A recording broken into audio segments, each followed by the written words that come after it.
Muy buenas tardes. Hoy estoy muy feliz porque tenemos a alguien muy especial que es qué amable. mi profesor Héctor Esparza, que es una muy grande persona. La verdad es que es de las personas que empezaron a crearme pensamiento crítico, a importarme mucho más por mi entorno, por mi ciudad. Y pues no sé, o sea, gracias a usted creo que estamos aquí. No, hombre, al contrario, gracias a ti por invitarme, ¿no? Gracias a ustedes por esta charla. Pero, ¿sabes qué? Estoy muy agradecido también por el interés que están mostrando en abordar estas temáticas, ¿no? Sí, eso es algo muy padre porque pues, nos habla de que tienen esa interés, deseo de tomar el pulso de la ciudad, del entorno, del contexto, de vivir el momento, ¿no? De vivir el tiempo. Y eso es muy padre. De igual manera, me da mucho gusto conocerlo. Le digo, viene de parte de Conefren, tu profesor, ¿verdad? Sí. De la escuela, pero yo encantado de conocerlo el día de hoy. No, está bien, igual. Antes de empezar con Cefalia, me gusta mucho como que empezar con unos 20 minutos donde empecemos a calentar la mente, Sí, de hablar de temas como que no tanto directo al tema, pero sí como que cercanos, ¿no? Ajá. Y con lo que me gustaría empezar es con el transporte público, ¿no? Es algo que como que poco a poco uno que se mueve en carro, que es como que hasta este punto privilegio, siento que no lo identifica tanto, ¿no? Como que este privilegio de poder llegar a lugares en 15 minutos, ¿no? Y mucha de la gente o sea, una muy gran mayoría, como el 64% de México, utiliza el transporte público y muchas veces se terminan como que quedando 2-3 horas antes de salir, antes de tomarlo, para poder tomarlo y llegar a sus trayectos, ¿no? Y me gusta mucho tocar este tema porque yo lo utilicé como por 5 o 6 años y no identificaba como ese problema, lo normalicé, ¿no? Hasta cierto punto como que esta idea de que los transportes públicos eran ineficientes, pero no, o sea, antes de... Lo veías más como una aventura a lo mejor, ¿no? Sí, Entonces, sí. Cuando lo usas de chavo, pues dices, ¿qué implicaciones tiene? Pues es algo normal, ¿no? O sea, subirte en el camión cuando todavía no se detiene completamente, o que te dejen ahí, que no se detengan porque sabes que eres estudiante y se siguen de largo, o bajarte en lugares donde no debes bajarte, pues tú lo ves como una aventura cuando estás chavo. Sí. Pero para quienes están trabajando, como bien lo indicas, pues son trayectos larguísimos, Sí. y es un costo muy alto, y con todas pues las penurias que vas pasando, en el sentido de que se descompuso el camión, se tarda mucho, tema de inseguridad, etcétera, ¿no? Sí, ese es un problema que no se ha resuelto en nuestra comarca lagunera desde nunca. De hecho, yo he visto hasta incluso choferes que muy jóvenes, o sea, jóvenes de que rozando 18 años ya siendo los choferes, y son los responsables de 20, 30, 40 personas a bordo. Incluso no respetan los límites de velocidad, o sea, con tal de rebasar, porque juegan me ha tocado ver en mi experiencia personal que juegan a las carreritas. Sí, no es que jueguen a las carreras, lo que pasa es que ellos deben cumplir ciertos tiempos, ¿verdad? Sí. Eso por un lado, pero por otro lado también, cuando juegan a las carreras, como dices, es con tal de ganar el pasaje, ¿verdad? Porque es la misma ruta, son dos empresas. Por ejemplo, estoy hablando del Torreón Gómez Lerdo, que es donde son dos empresas que cubren la misma ruta.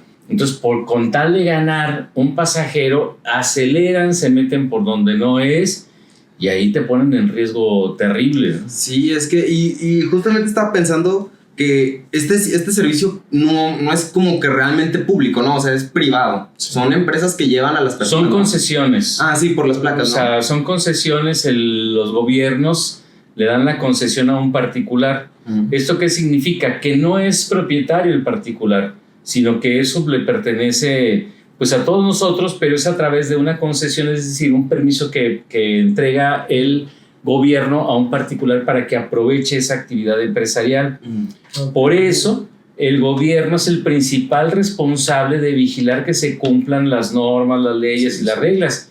Si no lo hace el concesionario, el gobierno le puede retirar la concesión, cosa que no ha pasado aquí en nuestra comarca lagunera y en muchas partes de la República Mexicana, ¿verdad? Sí. Pero hay otras partes de la República donde sí se cumple la ley y donde el transporte es adecuado.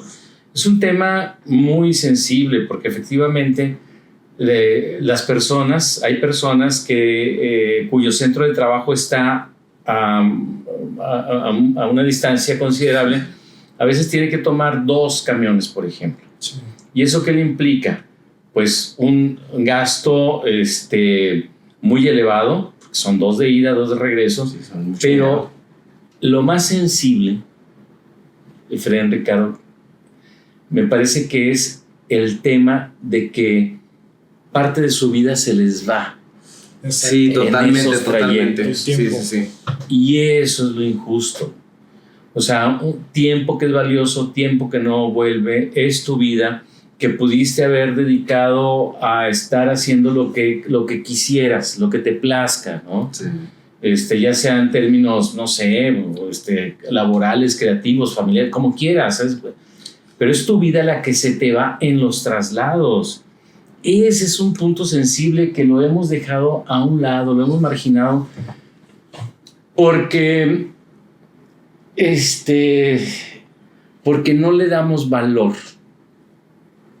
a esos momentos dedicados a nosotros mismos. Sí. Es que no sabemos vivir sin ellos. Es que, por ejemplo, muchos viejitos cuando llegan a la vejez es como de que, bueno, me echaba 4 horas para llegar a mi casa, luego trabajaba 10, 12 horas. Yes. ¿Ahora qué hago? Y ahora La me gente no siento, sabe me hacer siento nada. inútil porque no estoy haciendo algo de Justo, trabajo, justo. ¿no? Sí, sí, sí.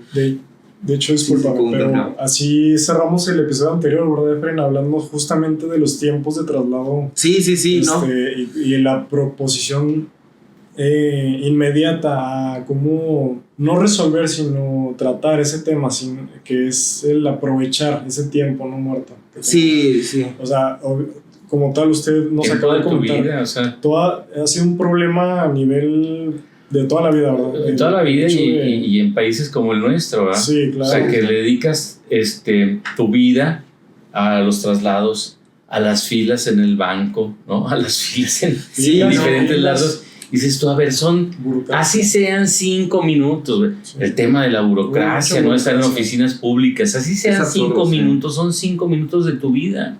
Que ya se Que perdió. pudiste usarlos para qué, para lo que quieras, Sí. para descansar, para hacer ejercicio, para pensar, para leer, para reír, para jugar, para divertirte, para lo que quieras, porque es tu vida. Pero parece que en este país y con estas condiciones eso está negado, ¿no? Sí, no, hasta yo creo que es que el problema, yo creo, lo siento mucho que vivimos al lado de Estados Unidos y pues ellos no tienen trenes de como tipo metro, o tienen unos muy viejos, o no tienen tienen como que estas calles hechas solo para automóviles, o sea, ni Highways. siquiera hay aceras, o sea. Bueno, hay algunas ciudades cuyos centros, por ejemplo, ya no entra el automóvil, entonces te trasladas caminando pero, pues, o en sí. tranvía. Ok. Pero eso es más como para Europa, ¿no? Y aquí, no, en Estados Unidos.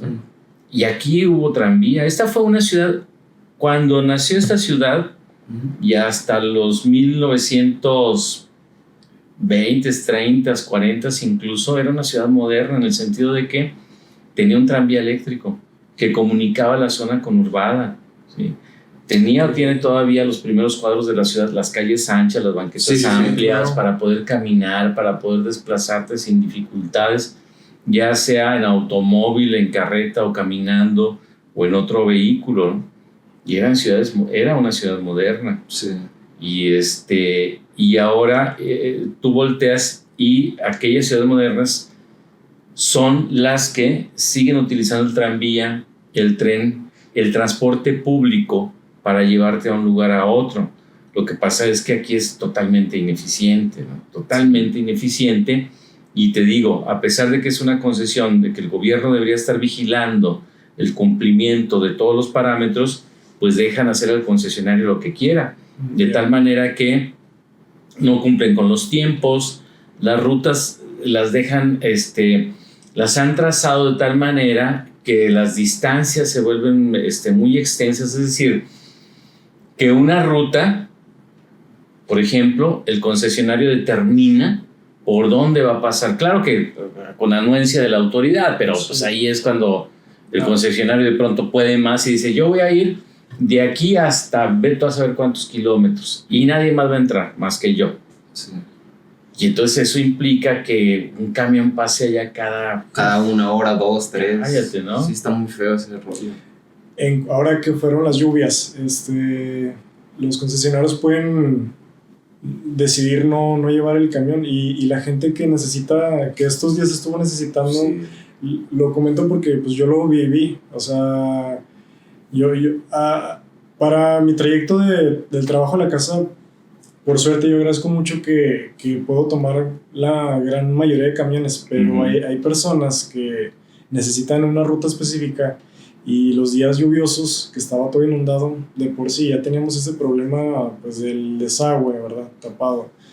Y todavía adjuntarle el hecho de que los camiones no pasaban porque los concesionarios querían evitar pues que se descomponga el carro. Algún daño a la unidad, sí, claro. Ahorita, en este periodo vacacional, ¿cuál fue el anuncio de la autoridad en Torreón? Oigan, ¿saben qué? Pues como no hay clases, se va a reducir el número de camiones, de viajes. Y te quedas, oye, ¿pero por qué? Y si yo tengo que trabajar y me tengo que esperar todavía más tiempo. Sí. ¿Por qué? Porque el concesionario dice, como ya no hay chavitos o chavitas que tengo que llevar a la escuela, pues va a ser menos pasaje, menos ingreso, entonces, ¿sabes qué? Voy a descansar a 2, 3 choferes, voy a descansar a 2, 3 unidades. Y, oye, espérame, ¿y los demás qué? Y la autoridad, el Ayuntamiento de Torreón, dijo, está bien. Pero sí va a seguir habiendo camiones, ¿no? Sí va a seguir habiendo camiones para los que trabajan. Pues sí, pero ¿cuántos se van a tardar? Sí. No, y luego lo llenos que deberían de ir. Y luego ese es el otro asunto. Y no, es que muchas veces no vemos como este problema, porque hasta es un punto de propagación de infecciones, de enfermedades muy grande. O sea, el hecho de que estemos todos como que juntos, acumulados en un solo lugar, sí, no, produce un montón de problemas como... Sí, de calidad de vida. Sí, y yo creo que, o sea, viendo un poquito más a futuro, ahorita tenemos problemas del aire en Torreón. Quién sabe si más adelante puedan quitar muchos más camiones por este hecho de que pues no circulan, porque estamos muy contaminados el aire, ¿no? Entonces, en parte a mí me gusta mucho como que proponer ideas buenas en este tipo de videos, como por ejemplo, yo llevo mucho tiempo pensando así de que, pues es que ¿por qué no invertimos más en el transporte público? Por ejemplo, con el Metrobús, que al final no se llevó a cabo, ¿no? Pero son cosas que muchos de nosotros necesitamos. O sea, yo cuando veía la idea del Metrobús decía, está increíble. O sea, yo podría llegar allá cuando vivía en La Joya y podía irme hasta La Joya y poder llegar a Lerdo, se me hacía increíble, se me hacía fascinante. Pero pues obviamente no, por problemas y por corrupción y por un montón de cosas no se propuso. Pero yo creo que es algo que deberíamos de empezar a ver mucho más, un poquito más, porque pues es que ya no hay tanta gente que tenga la capacidad monetaria para comprarse un carro y va a tener que vivir toda su vida a través del transporte público, ¿no? Y que el transporte público sea ineficiente toda su vida, pues ¿cuánto tiempo de su vida no va a perder? Va a perder años. El tema es que debería plantearse un transporte público para que pueda ser usado por toda la gente.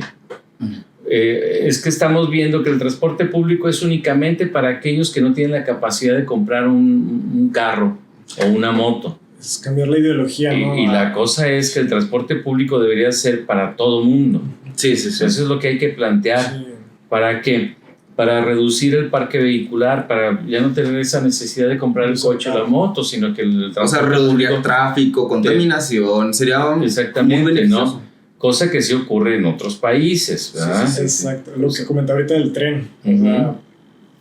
El tren, el tranvía, muy feo eso. Se usan, ¿no?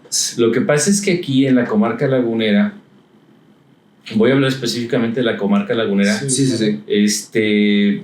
Confundimos los términos, los conceptos, confundimos muchas cosas. Creemos que el desarrollo y la modernidad se traducen en tener más carros y tener más cemento.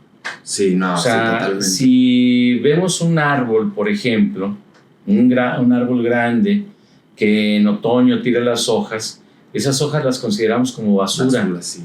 En vez de composta o algo. Y entonces la respuesta que tenemos ante eso es quitar el árbol y echarle cemento, porque la tierra representa atraso, ¿sí?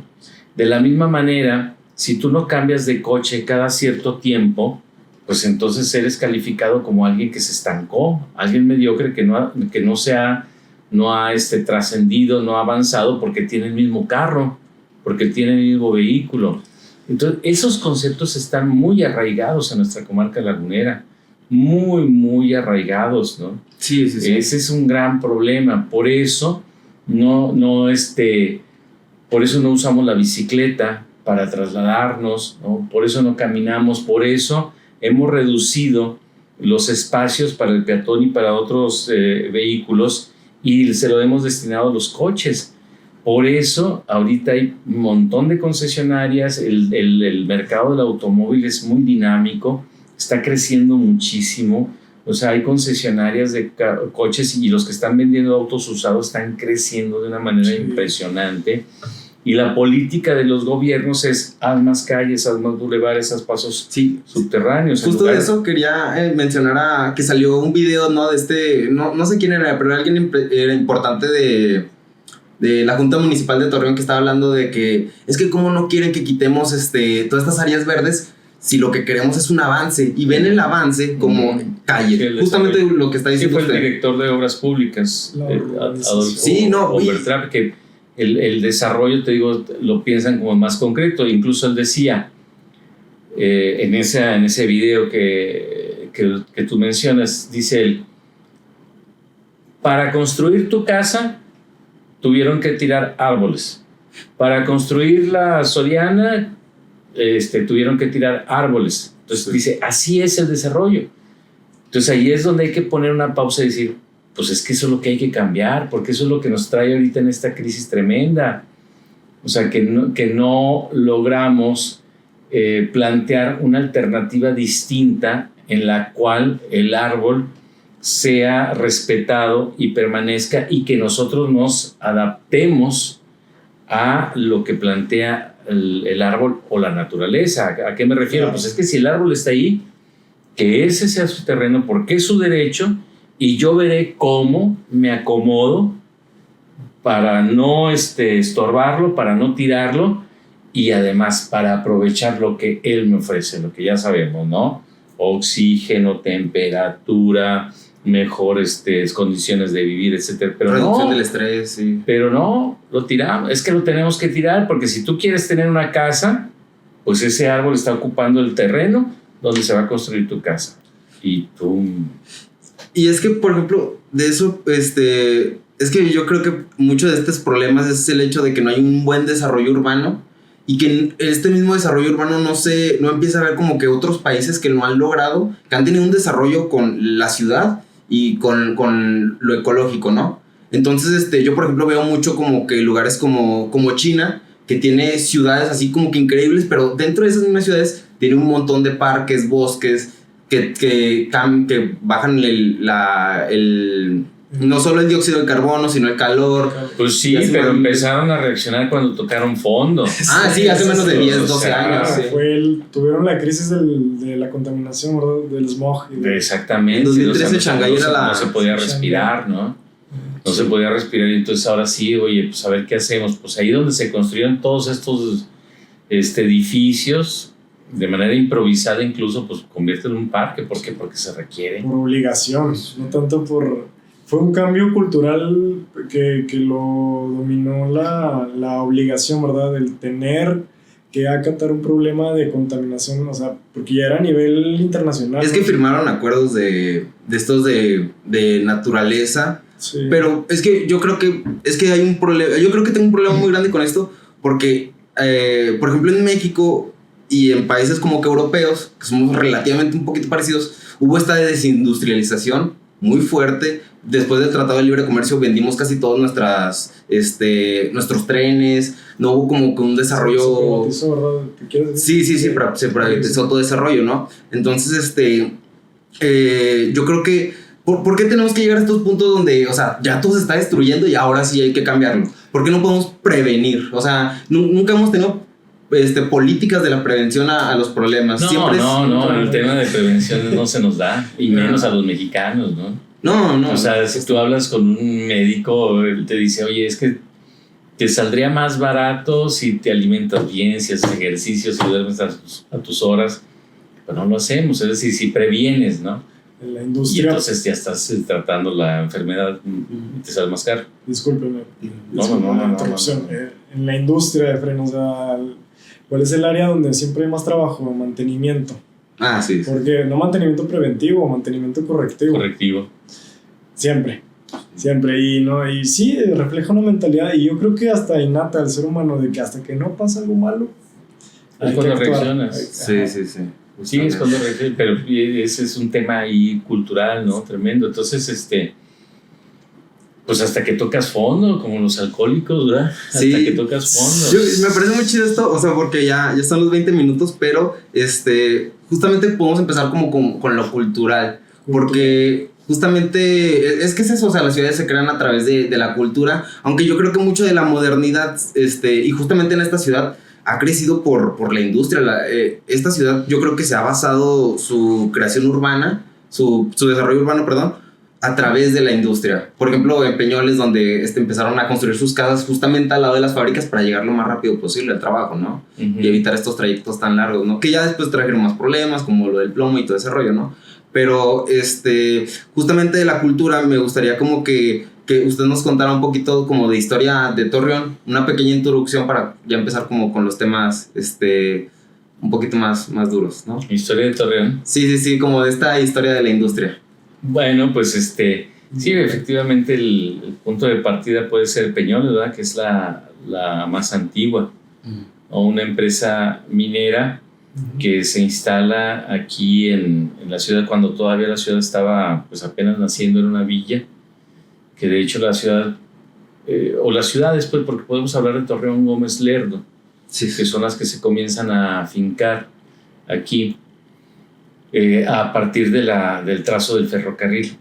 O sea, ese es el punto de partida que planteamos siempre, ¿no? Sobre esta parte moderna de las ciudades, aunque hay un antecedente todavía mucho más antiguo, ¿no? Hay un antecedente desde los nómadas.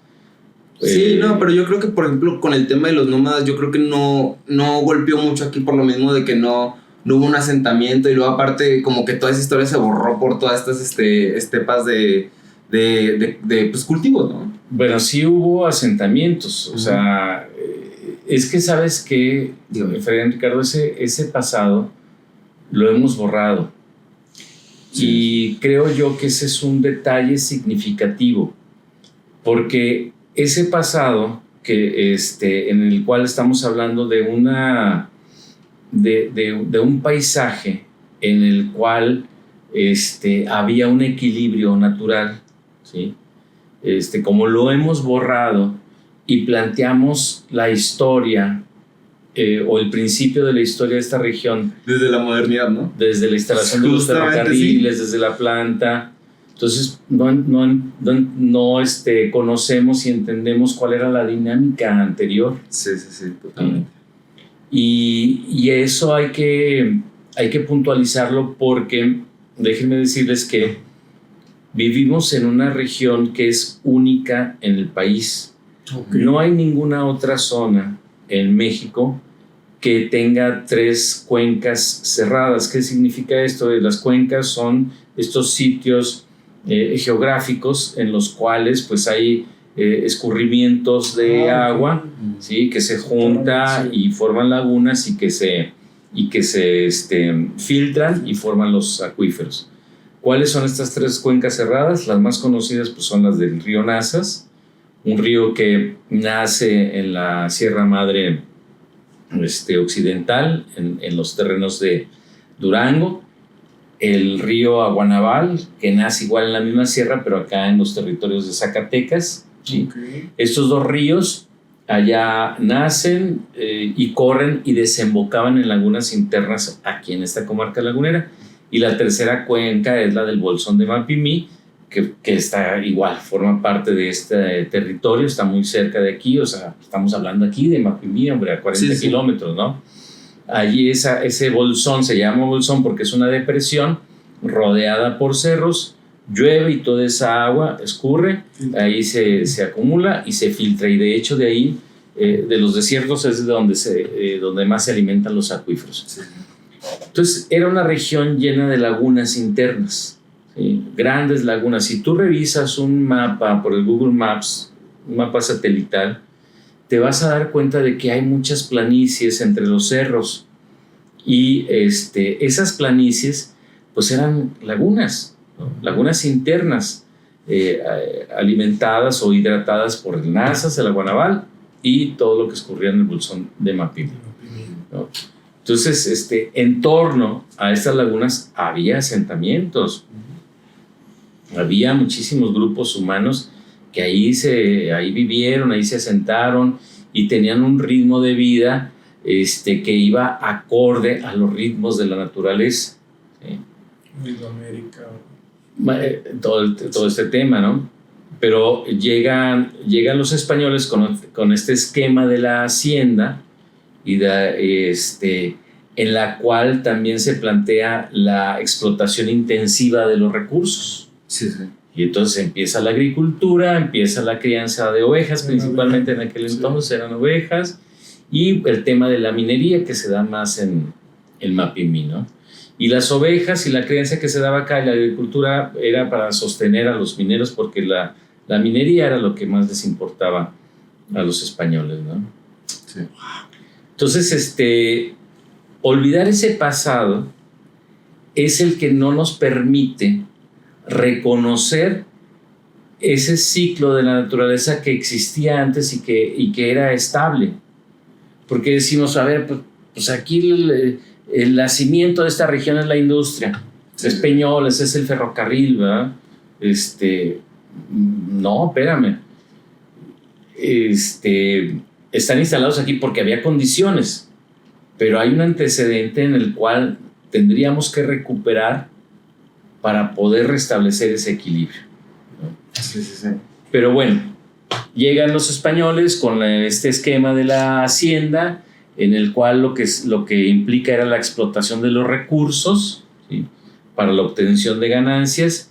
Voltean a ver los ríos, porque bueno, por eso llegaron aquí por los ríos, el Nazas y el agua naval, y como ha ocurrido o como ocurrió en otras latitudes, bueno, esos ríos hay que represarlos, hay que encauzarlos, hay que dirigirlos, hay que administrar sus aguas con el propósito de establecer una agricultura que podamos controlar.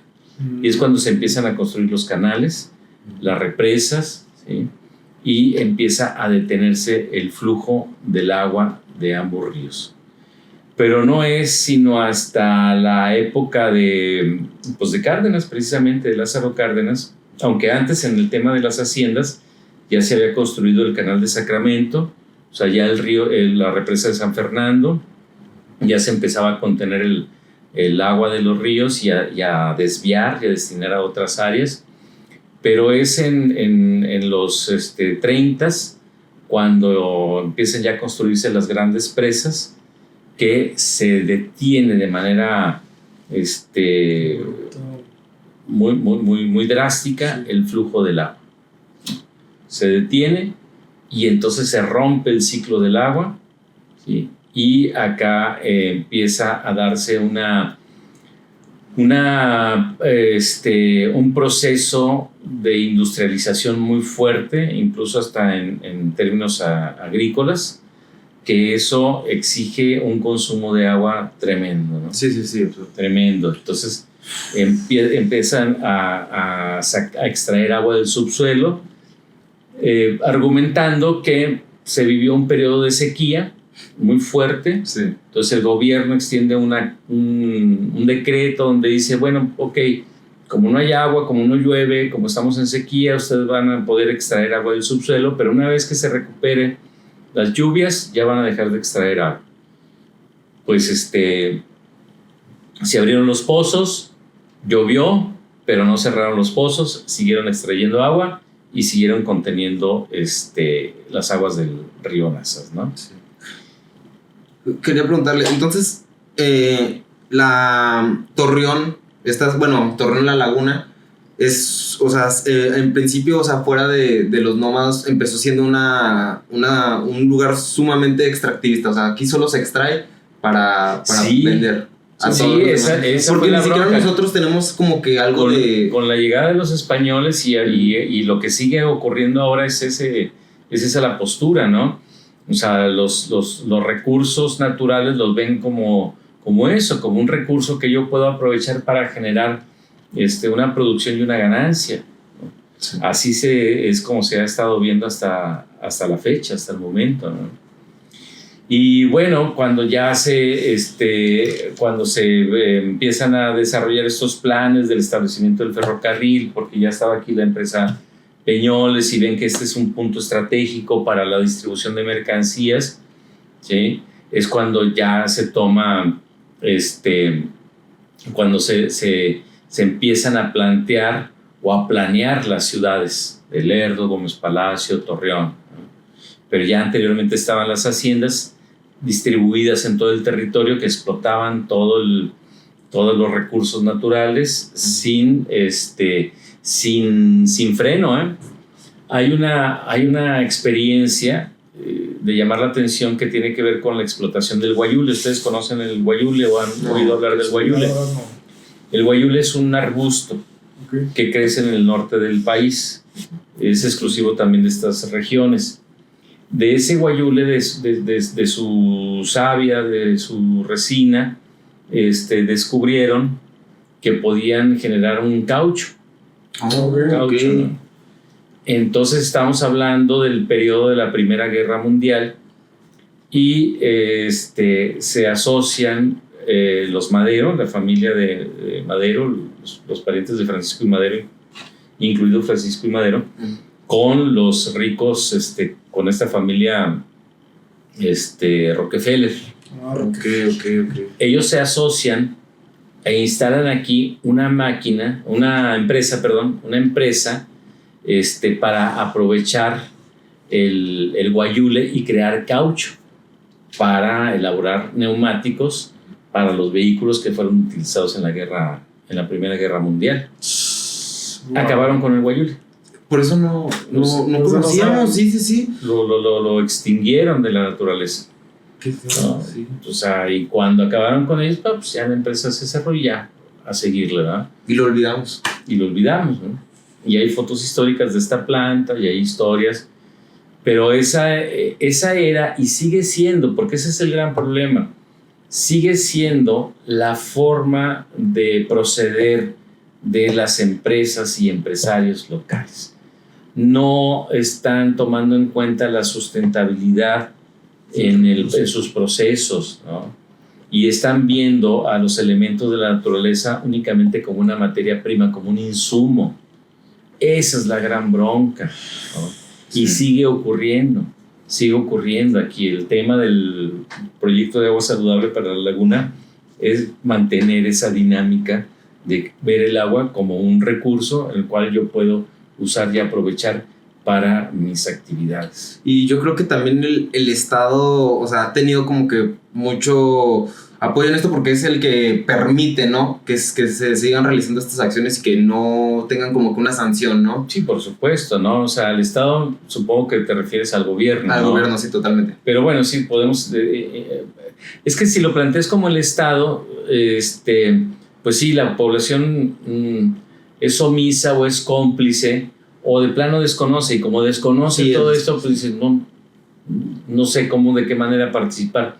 Pero sí, el gobierno, por supuesto, que es el que ha alentado y ha sido cómplice de estas actividades. O sea, el gobierno, durante la historia de nuestra región, ha sido un instrumento de los grandes intereses políticos y económicos de las grandes empresas. El gobierno nada más ha servido para legalizar las acciones que llevan a cabo estos grupos de poder económico. El gobierno no ha cumplido una función reguladora. El gobierno no ha sido una autoridad para aplicar leyes justas o que equilibren o que respeten los derechos de la población. No, el gobierno ha sido nada más un instrumento para legalizar aquellas actividades de estos grandes grupos corporativos, estos grandes poderes de facto, que son empresas privadas e incluso empresas delictivas. Sí, totalmente. Qué feo, ¿no? O sea, yo creo que en parte como que es justamente esto, o sea, hay un desconocimiento de la población que muchas veces no nos enteramos y muchas veces trabajamos en esas mismas fábricas que nos mantienen trabajando todo el día y luego tenemos estos trayectos largos que no nos dejan ni pensar en lo que estamos haciendo, ¿no? Uh-huh. Y qué efecto puede traer sobre nuestra ciudad, ¿no? Entonces yo creo que en parte todos tenemos la culpa, ¿no? En parte, porque es en parte de... Pues es que no es un tema de culpas, Efren. O sea, es que mira, es un esquema establecido de manera muy, muy perversa. O sea, en la medida en que tú mantienes a la mayoría de la población en un estado de ignorancia, en esa medida puedes influir sobre la población. Sí. Si tú mantienes a la población en un nivel de pobreza, en ese sentido puedes manipular a la población. O sea, oye, ¿cómo es posible que en un país, como siempre lo han dicho, ¿no? con riqueza, con posibilidades de generar producción, todo eso, tengamos a la mitad de la población en situación de pobreza? ¿Qué pasa, no? ¿Qué está pasando? ¿Por qué unos pocos concentran la riqueza? Pues ese es un esquema preestablecido. ¿Para qué? Para poder decirle a esta gente que tiene necesidades, ¿sí? Que vive en la pobreza, para poder determinar su destino de ese tamaño. Es terrible, pero incluso hasta Pancho Villa lo sabía y lo hacía y lo ejercía. Pancho Villa lo dijo, pues es que necesitamos peones, no podemos ser todos jefes. ¿Y qué pasó con él, no? Que cuando para sacarlo de la revolución le regalan una hacienda y a su tropa, ¿sí? Pasó de ser tropa a ser sus peones en la hacienda. Y Pancho Villa, el capataz, el hacendado, en Canutillo, ¿no? Y su tropa que se partió la madre allá, que está arriesgando su vida, ahora la tenía de peón. Sí, no hubo un cambio real. No hubo un cambio real, y él mismo lo decía, es que necesitamos a gente que trabaje. Entonces el mismo esquema se sigue planteando en nuestro país. Entonces cuando tú demeritas la educación, cuando le restas calidad de educación, cuando le alejas a la gente la posibilidad de educarse, esas personas se vuelven muy vulnerables, y esas personas lo que están buscando es sobrevivir, de tal manera que si tú llegas con un empleo donde le dices te voy a pagar un salario mínimo y vas a trabajar 8 horas y te voy a trasladar a distancias muy largas, de tal manera que se te van 10, 12 horas del día en esa actividad para generarme mi riqueza, pues tú dices, pues lo acepto porque no tengo ninguna otra opción, ¿no? Ese es otro buen punto, el que no existe una elección de qué hacer, ¿verdad? Con tu vida. No, vete a las zonas rurales de aquí, de la comarca lagunera. Tlahualilo. Aquí cerquita, Guarache. Exactamente. Dices tú, a ver, ¿qué opciones de estudios, de educación y de trabajo tiene la gente? Ninguna. Oye, de pronto dicen, no, pues sabes que sí hay trabajo en una granja de pollos, pero la granja de pollos está a 30, 40 kilómetros de aquí. Vienen por mí a las 6, 5 y media, 6 de la mañana, por la mamá, por el papá, se lo llevan allá, hasta allá, como decías tú hace rato, 1 hora o más de traslado, de trayecto. Llega a la granja de pollos, 8 horas trabajando, regresa hasta las 6, 7 de la tarde. Y a dormir. Y a dormir. Entonces, ¿cómo pretendes que esta persona reflexione sobre su situación, sobre el contexto, tome decisiones para actuar en tal o cual medida? Pues no. Ahora, me estoy yendo a un tema rural, pero vete tú aquí a la periferia de la zona conurbada, encuentras situaciones adversas terribles, iguales, ¿no? Y ve las escuelas primarias de carácter federal o estatal, pues están en la miseria, abandonadas. Si no es por la iniciativa de algunos profesores, aquello no avanza, porque en términos institucionales de estructura, pues, están abandonadas esas escuelas, a grado tal de que, te decía, es por la iniciativa de algún profe, alguna directora, alguna maestra que dice al papá, a la mamá, oigan, pues coopérense con 5 pesos para hacer limpieza, coopérense o vamos a hacer una actividad para poder tener esto, porque en términos institucionales están abandonadas. Entonces, ¿qué educación de calidad van a tener los niños y las niñas de la zona periférica de las ciudades cuando todo en su entorno es adverso?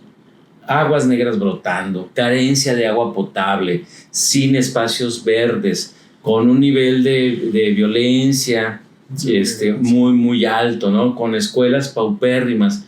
Entonces este chamaquito, esta chamaquita, vive aislado, en la ignorancia.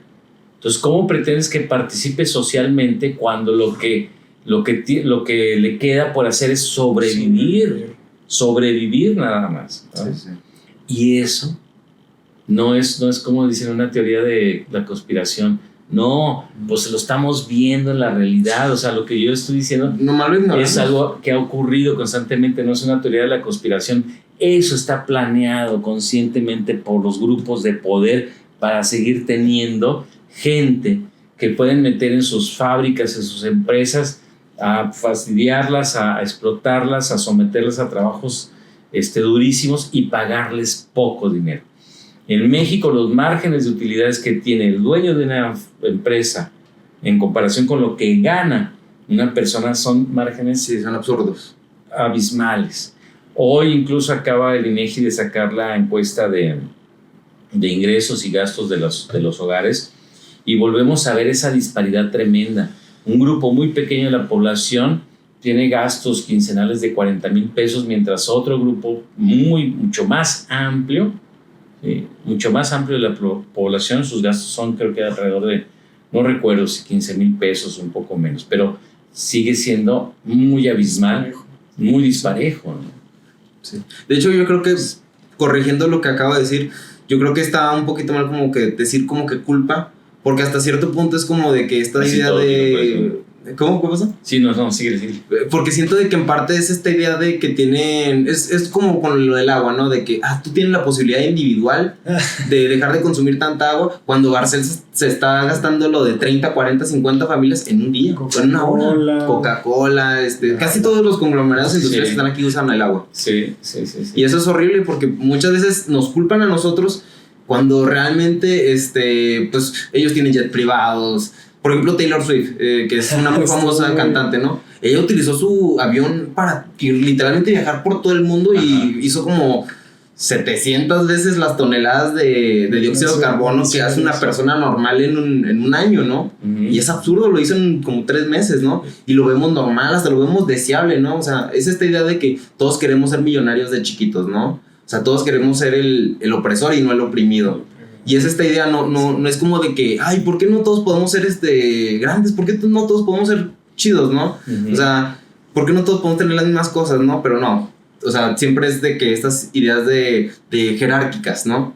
De que él es el bueno, él estudió, ¿no? Que es mucho de lo que se dice, por ejemplo, mucho en empresas de aquí, ¿no? De que es que él se lo merece porque él trabajó, él estudió, y así muchas veces de esas empresas son heredadas y casi nunca una persona normal tiene la posibilidad de llegar a esos lugares tan altos. Es absurdo, es muy poco probable de que alguien llegue a tener ese dinero de los que tienen ellos. Y si se vuelve millonario, que de todas maneras va a ser alguien, en comparación a los millonarios de verdad, a la gente que no vemos, a la gente que no conocemos, no somos nada.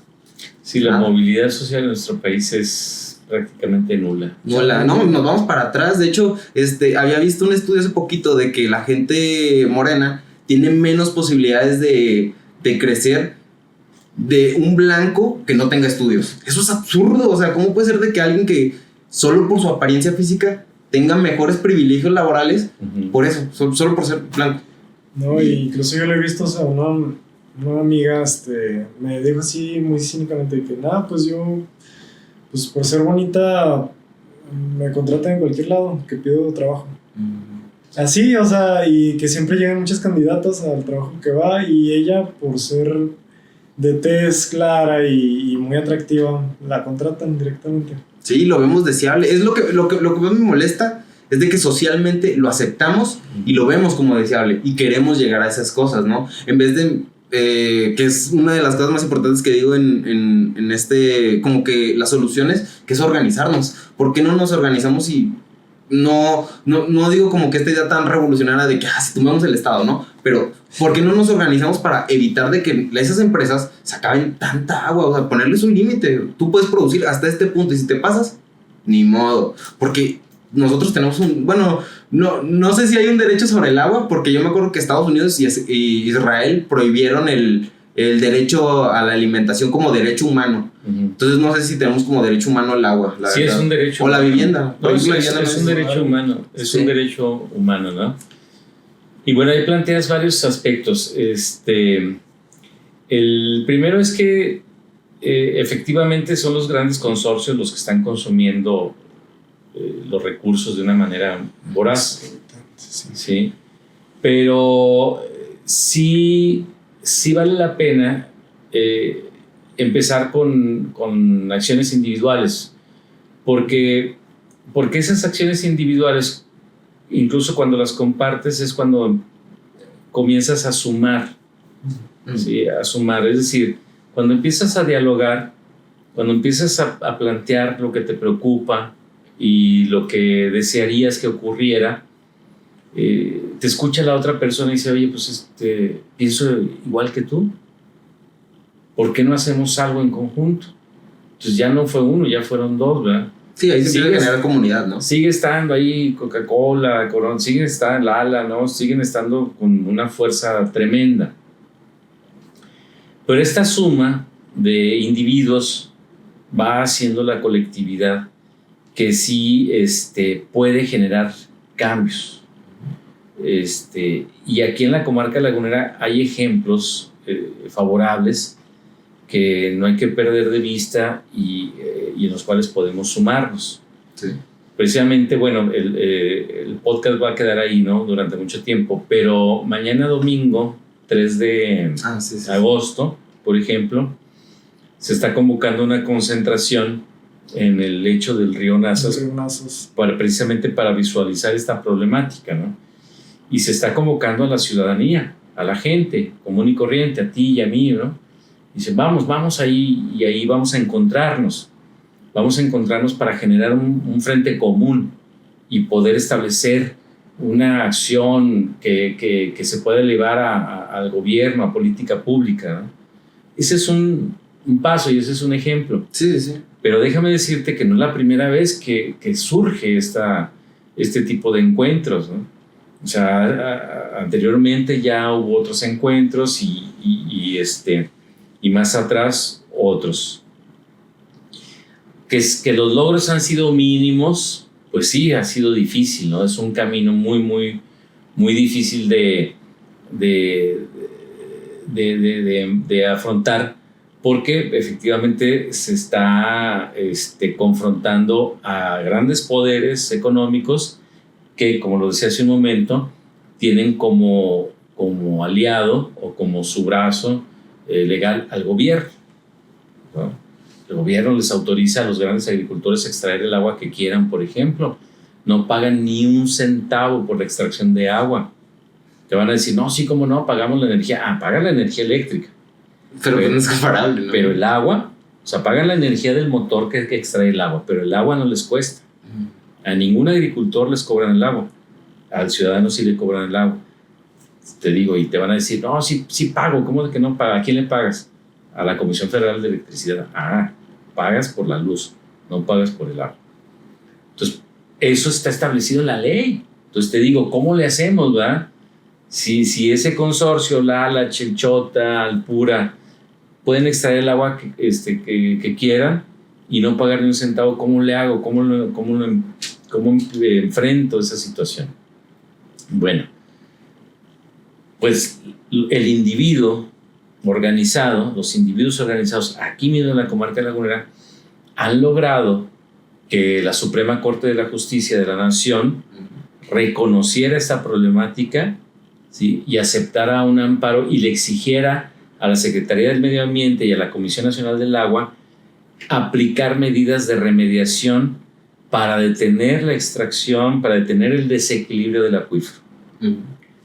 Ya hay una norma, ya hay ya se dictaminó, pues ya hay una resolución legal a nivel de la Suprema Corte de Justicia que le obliga a la Semarnat y a la Conagua a empezar con medidas de remediación. No lo ha hecho, ¿ah?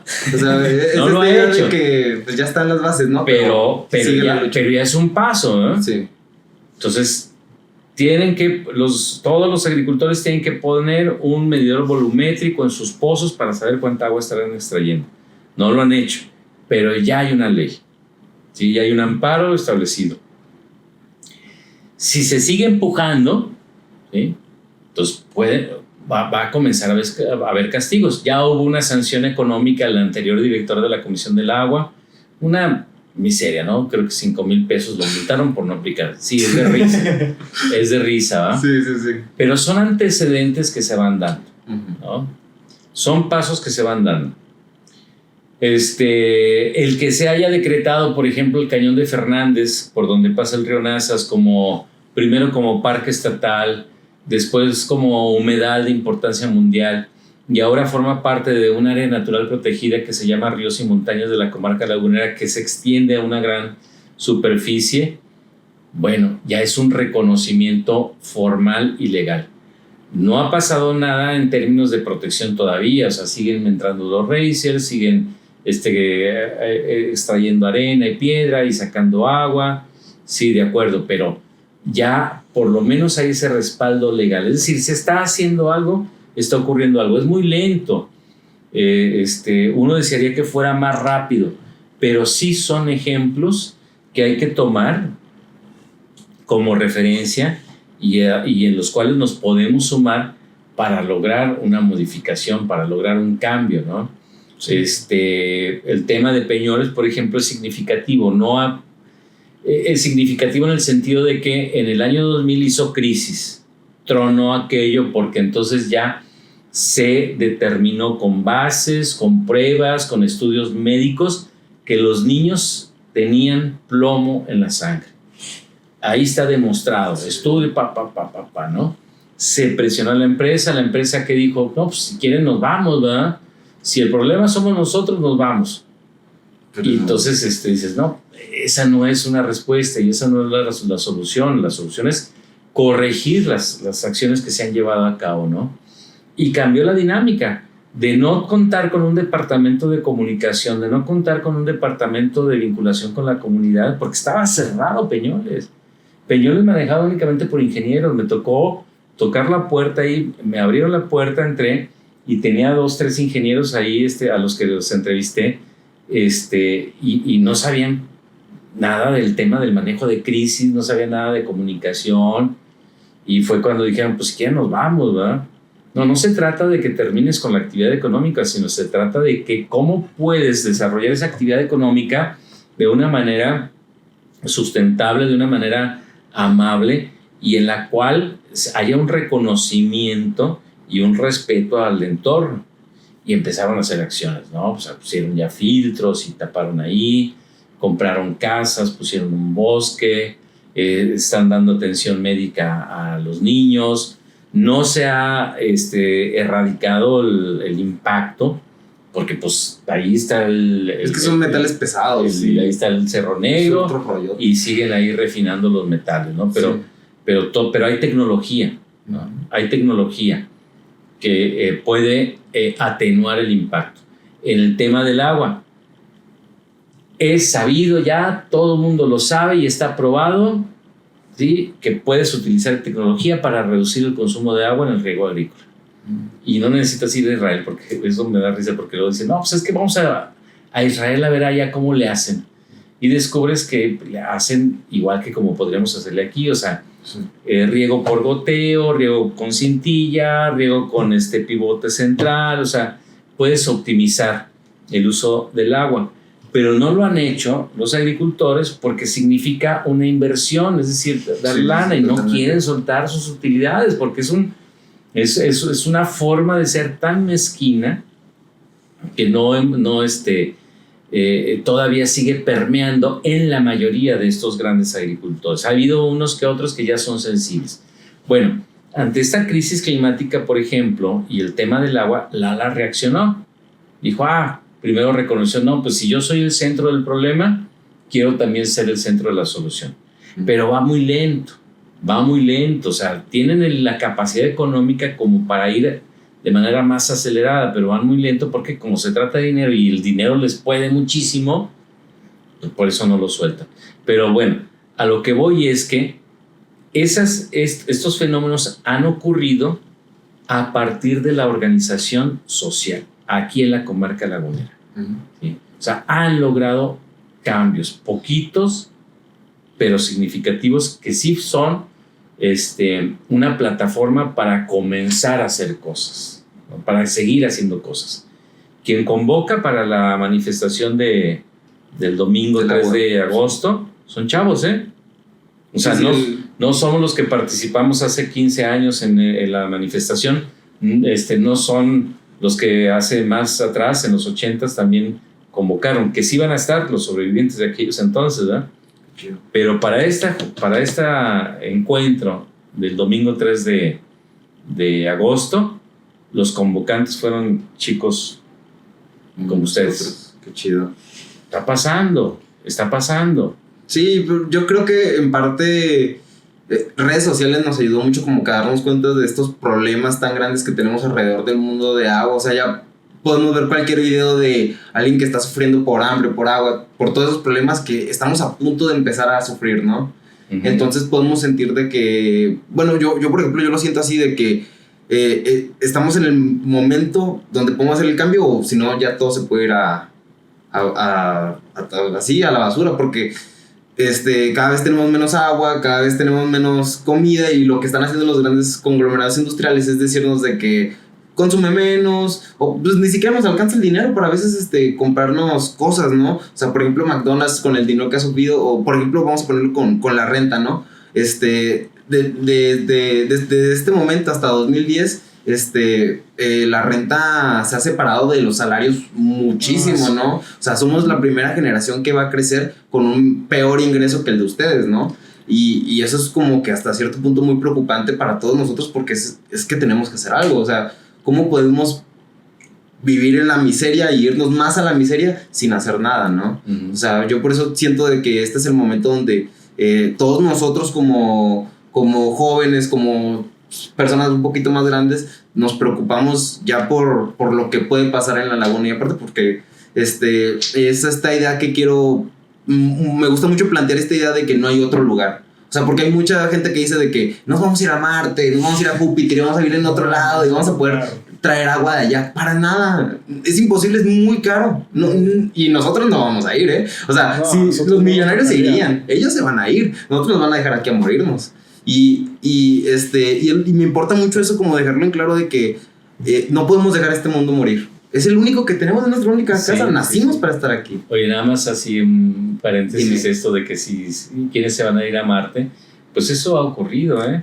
Sí. O sea, en el sentido de que los hacendados que estaban aquí, que instalaron sus haciendas y que aprovecharon los recursos, no vivían aquí. O sea, aquí tenían su hacienda, vivían en otra parte. Sí, los poderosos que aquí tienen sus empresas no viven aquí, viven en otra parte, ¿no? Y se van a San Antonio a disfrutar el río, ¿no? Mientras aquí lo explotan, ¿no? Sí. Pero sí, efectivamente, el momento es aquí y ahora, ¿no? El momento es aquí y ahora con estas pequeñas acciones que pueden ir sumando, que van a ir sumando. O sea, sí hacen el cambio, porque en la medida en que tú, por ejemplo, planteas este posicionamiento, ese posicionamiento se lo vas a contagiar a tu familia, ¿no? Hermano, hermana, tu mamá, tu papá, a tu amigo, al vecino, y ahí va haciéndose la cadena. Sí, o sea, lo que sí, pues es que hay que, híjole, te iba a decir hay que ser paciente, no, pues hay que ser constante más bien, ¿no? Sí. Aunque sí, muchas veces en el camino te dan ganas de claudicar y decir, no, ya, a la fregada, pues o sea, como lo decías hace un momento, y espérame, yo estoy procurando que aquí en mi entorno, que es mi casa, las cosas vayan adecuadamente, en equilibrio y todo, pero allá afuera ya mandaron a la fregada todo. Pues, ¿qué caso tiene? No, bueno, sí tiene caso, porque, te digo, ¿no? Compartir, involucrar, contagiar al que esté cerca de ti en esta postura. Y te digo, está pasando, es muy difícil. Pero mira, por ejemplo, el proyecto del paso vial ahí de Independencia y Abastos, pues generó participación ciudadana, de tal manera que hasta ahorita está detenido, espérate tantito, ¿eh? Y la autoridad municipal de Torreón dijo, no, a ver, pues vamos a plantar árboles donde podamos, ¿verdad? Hasta que no hubo una respuesta social. Sí. Y otra vez fueron chavos. Y yo ahí fui, los vi, porque la autoridad dijo, no, pues es un movimiento político. Pues yo fui, los vi, yo vi chavos. Que después sí se colgaron 2 políticos ahí, pues se colgaron porque pues, los políticos nomás andan buscando a ver qué bandera agarran, ¿verdad? Sí, totalmente. Pero esa manifestación surgió en redes sociales y unos chavitos ahí se presentaron, se manifestaron y la autoridad les abrió la puerta, que fue cuando se dio este discurso de Bomber Trap, el video que mencionabas. Sí. Y está detenida la obra hasta no ver realmente pues, cómo hacerle. Pero por un lado está detenida, pero por otro lado, el medio ambiente del municipio está plantando árboles. Órale, pues vamos a plantar árboles, vamos a decir, oye, estamos plantando árboles. O sea, eso fue por la presión social. Sí, es por ejemplo, yo lo veo muy como que relacionado como con la manifestación, porque pues es lo más mediático, ¿no? Que fue lo de la manifestación que hubo contra la gentrificación en Ciudad de México. Sí. Que antes de esa no era como de que pues, no podemos juntar a tanta gente por este rollo, ¿no? O sea, es esta idea de que en redes sociales hay enjambres de personas, pero realmente no están como que unidos, ¿no? Y cuando nos juntamos en la realidad es de que generamos la comunidad y podemos hacer cambios reales, ¿no? Y aparte de que somos visibles, o sea, ver a 300, 400 personas quejándose por algo que realmente nos preocupa. Al gobierno siempre le ha dado miedo a las manifestaciones. Por algo nos mataron en el 43, a los 43 y en el 68, ¿no? Uh-huh. Entonces, a mí me importa mucho como que esta idea de empezar a promover un poquito más la manifestación y a dejarnos de quedarnos un poquito, bueno, dejarnos de quedarnos conformes con lo que nos están dando, porque nos están dando migajas en comparación a lo que ellos están echando, ¿no? O sea, y yo creo que hasta cierto punto siempre ha sido así. Pero no siento que hasta, por ejemplo, en Monterrey es muy común esta idea de que sí hay marchas, pero son tapadas por el gobierno y por los medios. No se hace notar y cómo no. Y por ejemplo, en redes sociales es donde más importa que estén esas cosas, ¿no? Porque estamos ahí los jóvenes. Es donde lo has visto, ¿no? Sí. Y Monterrey precisamente recientemente hubo una manifestación para rescatar el río Santa Catarina. Sí, eso sí. Y funcionó. Eso sí está y ahí muy están bueno. Otra vez los chavos, ¿no? O sea, se están dando ejemplos. Digo, es difícil, ¿no? Es muy difícil. Ha habido también aquí casos y recientemente volvieron a asesinar a otro activista, ¿no? Ambiental, que es donde más les puede, fíjate. Sí. Es lamentable, pero pues va a seguir ocurriendo, Pero el hecho de comunicarnos también a redes sociales, pues es igual ese primer paso también. Oye, es que no salimos a las calles, es que nada más lo dijimos por aquí por internet. Pues sí, pero es un primer paso, ¿no? Es un primer paso. Recuerdo que aquí hace algunos años hubo también una manifestación por parte del gremio periodístico porque las condiciones no eran las adecuadas y nos comunicamos todos por redes y sí. Entonces ya esperaba yo ver muchísima gente en la calle, ¿verdad? Y fueron nada más 5 compañeros. Pero bueno, no pasa nada. El asunto es que seguimos comunicándonos, seguimos en contacto y pero hay que estar muy atentos, hay que estar muy pendientes, porque luego sí se da el siguiente paso de salir a la calle. Sí. Digo, Monterrey se logró. Sí, Santa Catarina se va a recuperar, ¿no? Eso está muy bueno. Bueno, yo creo que con esto ya podríamos empezar a irnos un poquito más a las conclusiones. Ajá. Ya para empezar con conclusiones. Órale. Que sería, justamente, a mí me gustaría hablar de otras formas de organización. ¿Qué otras formas de organización tenemos como ciudadanos para combatir como estas cosas? Y como formas de organización lo veo como entre pequeñas comunidades y viendo otras formas de gobierno como lo son, por ejemplo, los caracoles del ZLN, ¿no? Uh-huh. Que probablemente ellos no tengan como que una zona industrial así como nosotros lo vemos, pero pues ellos tienen un crecimiento, una educación conforme a la naturaleza, porque es que es otra cultura también, sí, ¿no? Sí. O sea, ahí sí hay que plantear o distinguir muy bien las diferencias sociales y culturales. O sea, son otras naciones. Decimos que es México, ¿no? Es México porque pues así está establecido políticamente, sí, claro, como una federación, pero en realidad si te vas a Chiapas y estas comunidades, incluso acá en Chihuahua, son naciones. O sea, tienen sus antecedentes, sus orígenes, su forma de organización muy distinta a la nuestra. Lo que pasa es que llega la federación, llega esta política y quiere someterlos a la misma dinámica, al mismo esquema político de gobierno, y estas comunidades que no son comunidades, son naciones, dicen, espérate, o sea, yo tengo otro origen, tengo otra cultura, y ellos otra están, forma de organizarme. como usted dice, como los nómadas, ellos llevan están combinados con la naturaleza, o sea, respetan ese tipo de... Sí, compenetrados completamente. Sí, o sea, no es como, yo lo veo como con Estados Unidos, de que ellos mataron a todos sus indígenas y los redujeron a campos de concentración que dicen que... las reservas. Sí. O sea, mataron a casi todos los bisontes, fue un extractivismo horrible, y pues ahí ahorita hay carreteras, ¿no? Pero me gusta mucho ver como que cómo lo hacen estas personas que son indígenas, porque al final somos nosotros podríamos ser ellos, y en parte somos ellos, ¿no? O sea, en el sentido de que pues, somos humanos y al final somos animales, ¿no? Y es algo que comentaba con Ricardo, de que vemos la modernidad como la realidad del mundo, ¿no? O sea, cuando las ciudades llevan 2000 años así, que son de más de 500,000 personas, ¿no?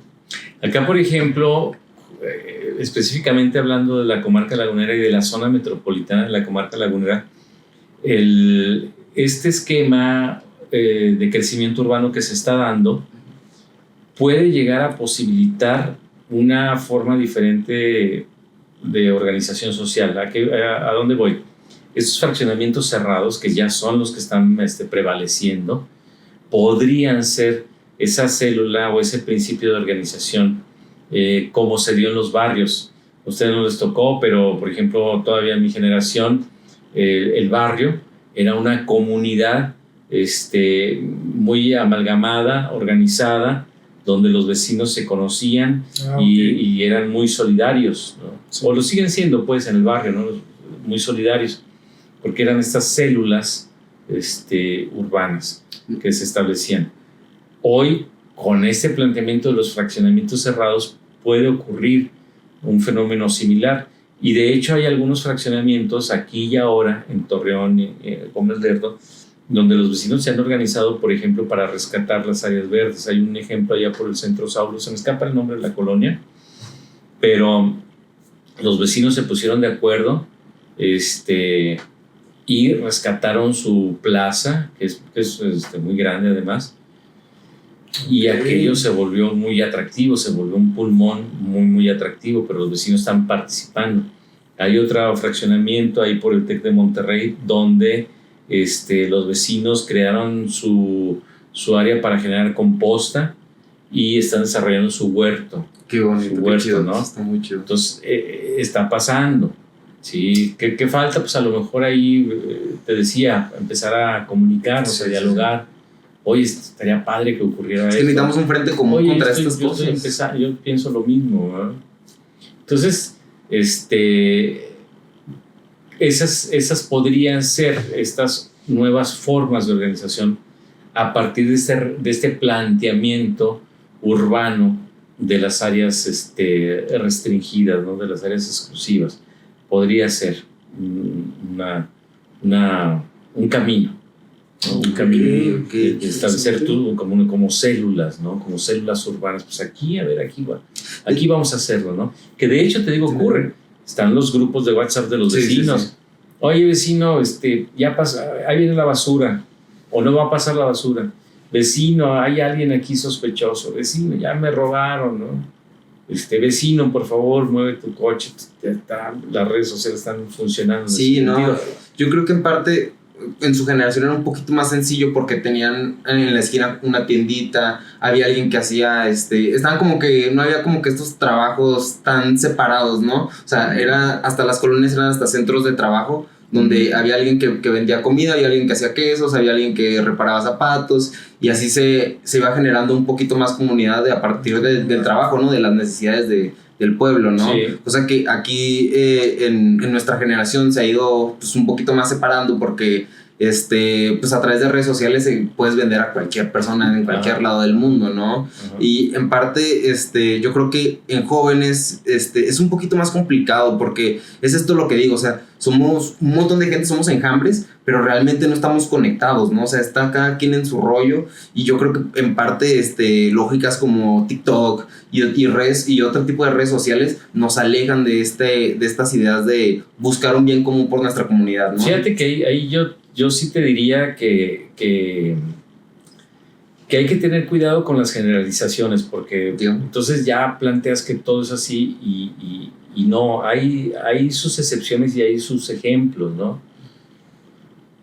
A través del TikTok me entero de que hay una chica en Chihuahua que se dedica al reciclaje de vidrio y es un tema ejemplar. Y esta chica, a través de TikTok y redes sociales, ha logrado generar una comunidad. Logró que el Congreso de Chihuahua, por ejemplo, le abriera la puerta para escuchar su propuesta y generar una dinámica en la cual, igual, a través de redes sociales logró que los bares, las cantinas, los restaurantes separaran su vidrio. Okay. De tal manera que ella llega ya con su camioncito y recoge el vidrio separado de estos bares. Logró, empleando las redes sociales y por supuesto que con su iniciativa, ¿no?, establecer talleres de artesanía a través de DIF, me parece, está generando estos talleres que se los da a mujeres emprendedoras, a través de los cuales aprovechan las botellas para hacer vasos y los decoran. Y esos vasos los pueden vender, los están vendiendo, ¿no? Entonces, eso está ocurriendo aquí y ahora con esta chica. Y yo me entero de ella a través de TikTok y ella a través de TikTok logró generar comunidad, ¿no? Entonces están los ejemplos. Sí, efectivamente ocurre todo esto que estás planteando en la mayoría o casi en la totalidad de las personas, pero te digo, la generalización nos puede dar un placebo de que no está pasando. De que no está pasando algo, ¿eh? Y sí está pasando. Lo que pasa es que pues hay que ubicar. Que lo plantea muy bien Byung-Chul Han cuando habla de esto, de que las redes sociales, o sea, puede ser de que todo está como que a la vista, pero hay lugares donde hay cosas como que ocultas, ¿no? O sea, son lugares donde no entra esa luz. Nichos. Sí, nichos, justamente. Sí, por ejemplo, con lo de los grupos de Facebook que nos tocó a nosotros, que fue grupos de Facebook así de 30, 40 personas que compartían memes, ¿no? Y ahí hacíamos como que un tipo de comunidad, ¿no? Pero, no sé, es que redes sociales es un tema muy complejo. Yo lo vería muy complejo porque como nos vuelve adictos, también nos une, como nos vuelve inútiles, nos hace también un poquito más sí, enfocarnos. Pero igual eso pasaba antes de la internet, ¿eh? Sí. O sea, también enojo con esto. La internet sí, efectivamente es un canal de comunicación muy poderoso, muy fuerte. Es una herramienta, pero el fenómeno social ha sido, se ha manifestado igual antes o después de internet. O sea, antes de internet también también se hablaba de que las juventudes estaban enajenadas, de que no participaban, de que eran ajenas. Igual se decía lo mismo, ¿no? Exactamente igual, y no había internet, ¿sí? Y se señalaba a las revistas, a los periódicos, a la televisión, a la radio como elementos enajenantes, ¿no? Manipuladores. O sea, igual, ¿no? Igual. Oye, es que los Beatles, ahí mi padre conservó unas revistas de los 60s y veía yo las cartas de lector criticando a los Beatles de manera tremenda, ¿no? Que eran, que era un grupo que había surgido para manipular a los jóvenes, ¿no? Y cómo es posible que les permitieran salir y dar conciertos y hacer discos porque eran una mala influencia para las juventudes, ¿no? Sí. Y sus canciones eran She Love You, yeah, ¿no? Sí. Y los peinados terribles. Yo decía, qué onda, ¿no? Qué onda, ¿no? Y aparte nos decían así de que no, pues el Woodstock y todos esos lugares donde van los jóvenes a... Por ejemplo, con lo de los hippies, yo lo veo mucho, ¿no? De que fue como esta satanización a ellos. Por ejemplo, aquí en México con el... ¿cómo se llama este festival? ¿Tú sabes cómo se llama? ¿El de Bandero? El de música que... Es que me da mucha risa cómo está el titular que dice de que... encueramiento, drogas, marihuana... Y así era un concierto de rock aquí en México, ¿no? Que que en México esta cultura del arte, un poquito más rock, más punk, fue como que súper encerrado en fábricas abandonadas por el hecho de que los perseguían, ¿no? A Caifanes los llegaron a perseguir. Sí, efectivamente, ¿no? Hasta el Tri, que ahorita es chafísima, pues tenía que tocar en esos lugares escondidos, ¿no? Porque cancelaban los conciertos. Okay, entonces, bueno, como para cerrar, o sea, yo quisiera preguntarle a ¿usted cree entonces que los jóvenes necesitamos un poquito más de tiempo para ya empezar a actuar con todos estos problemas sociales? ¿O qué necesitamos? No, yo creo que llega siempre el momento el momento, la oportunidad y la iniciativa. Te digo, están pasando cosas y van a seguir ocurriendo, ¿no? Yo insisto en que me llama mucho la atención cuando se hace una crítica hacia los jóvenes, porque he escuchado esa crítica en foros organizados por jóvenes donde me invitan, ¿no? Entonces, ahorita, por ejemplo, este encuentro, esto que está ocurriendo es iniciativa de ustedes que son jóvenes. Sí. ¿No? Entonces les llama la atención, les inquieta, pero hablan como si ustedes no lo fuesen, como si ustedes no fuesen jóvenes, como si estuvieran ajenos y están viendo el fenómeno de lejos, cuando en realidad están involucrados y están haciendo algo, están haciendo, produciendo mensaje, contenido que luego van a distribuir, porque lo que les interesa es que los otros los escuchen, ¿no? Y compartir. Pues está pasando, ¿no? Y te digo, igual en otro encuentro de chavos también, no, es que los chavos no participan. Digo, oye, espérame,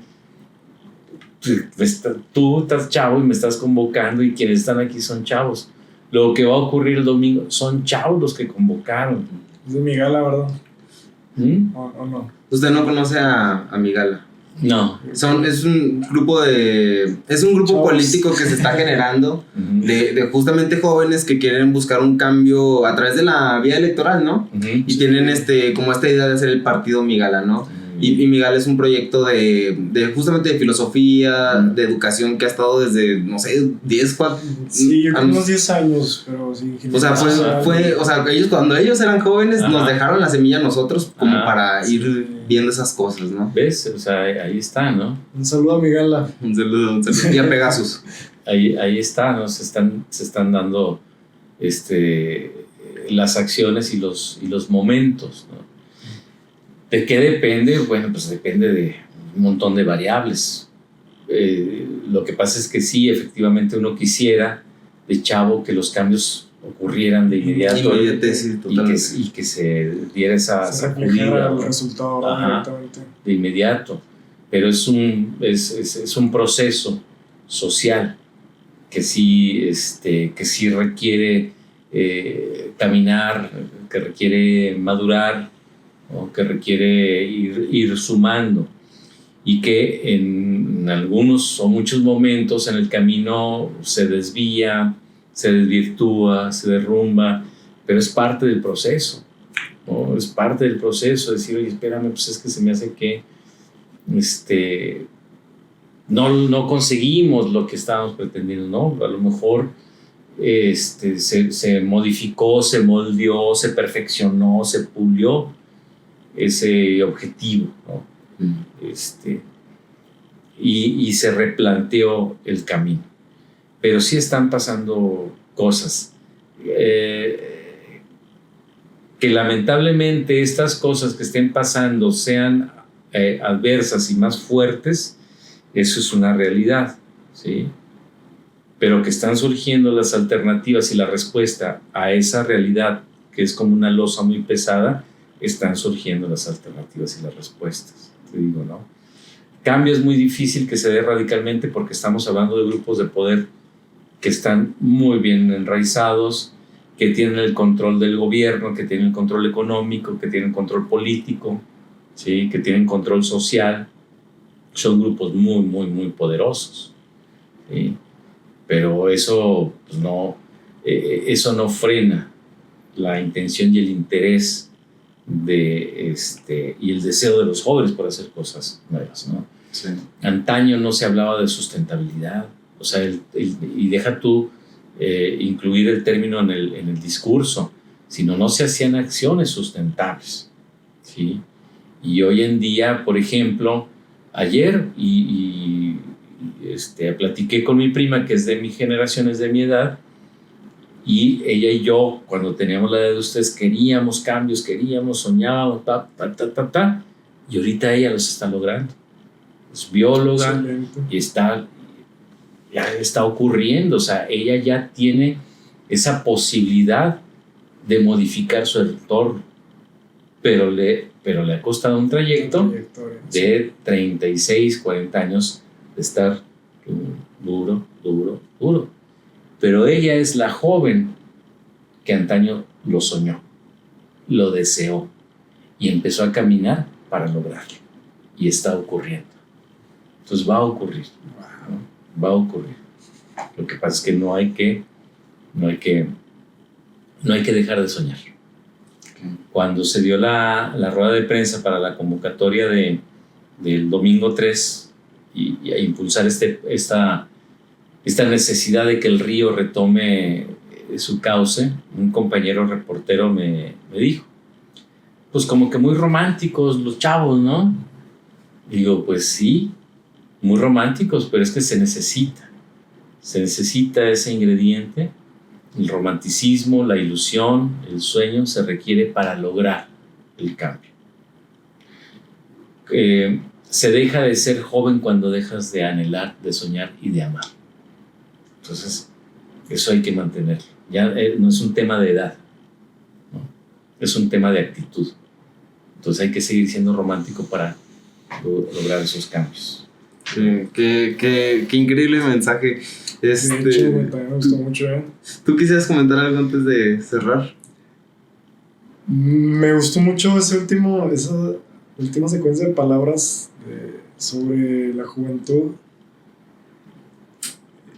Ok, sí, yo siento que no va ligado una edad de número con la mentalidad y las acciones que hacemos durante la vida. Me voy a quedar con ese mensaje, en serio le agradezco mucho esas palabras.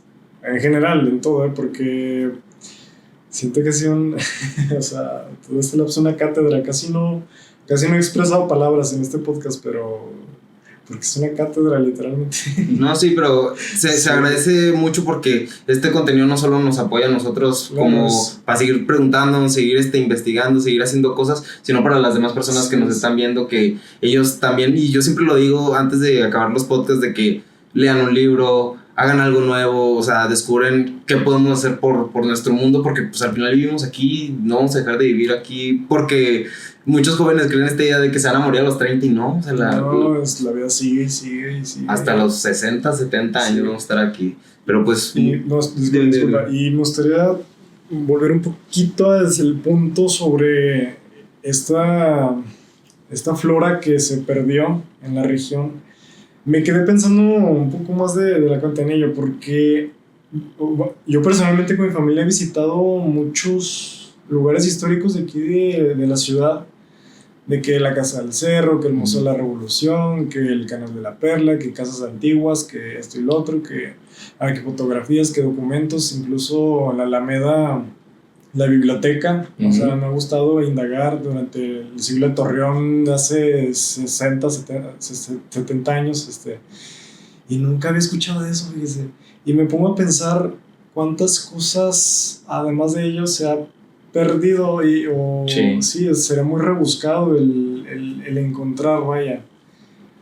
Sí, hay una historia rica aquí. Sí. Hay una historia rica, pero sí nos hemos distanciado de ese antecedente, de ese pasado, que bien lo dices, tendríamos que recuperarlo, ¿no? Claro, ok, no, de mi parte, pues yo estoy muy agradecido de lo que se está creando en este momento. O sea, no, que wow. No, increíble. Y pues muchas gracias por el conocimiento. Muchísimas gracias por acompañarnos, de hecho. Por tomarlo en cuenta. Sí. Y pues ya esto es el final. Pues nada, o sea, pues lo que siempre digo, ¿no? O sea, sigan leyendo, sigan aprendiendo, sean revolucionarios. Y pues nos vemos, no sé cuándo. Hay que seguir siendo jóvenes. Jóvenes. Sí, eso es el mejor mensaje. Wow. Y pues ya, eso es todo. Gracias.